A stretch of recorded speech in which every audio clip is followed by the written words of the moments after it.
সোনালী life insurance আন্তর্জাতিক সংবাদ।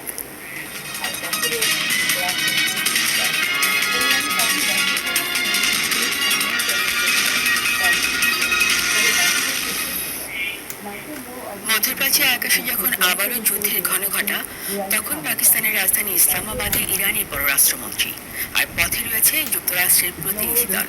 তেহরানের দাবি ওয়াশিংটন এখন যুদ্ধ থেকে সম্মানজনক প্রস্থানের পথ খুঁজছে, তবে বাস্তব চিত্র ভিন্ন। মার্কিন নৌ অবরোধের বিপরীতে যুদ্ধের চূড়ান্ত হুঁশিয়ারি দিয়ে রেখেছে ইরানের সামরিক বাহিনী। বিস্তারিত নাইম আহমেদের ডেস্ক রিপোর্টে। ইসলামাবাদের সেরেনা হোটেল এখন বিশ্ব রাজনীতির কেন্দ্রবিন্দু।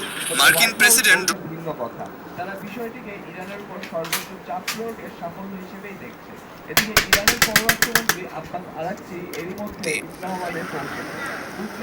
তেহরানের দাবি যুক্তরাষ্ট্র মধ্যপ্রাচ্যের সংঘাতে আটকা পড়েছে, তবে হোয়াইট হাউস বলছে ভিন্ন কথা।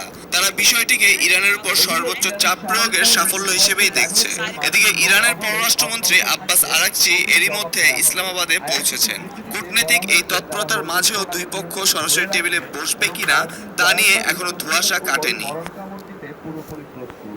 এদিকে ইরানের সামরিক বাহিনী স্পষ্ট জানিয়েছে, মার্কিন নৌ অবরোধ অব্যাহত থাকলে কঠিন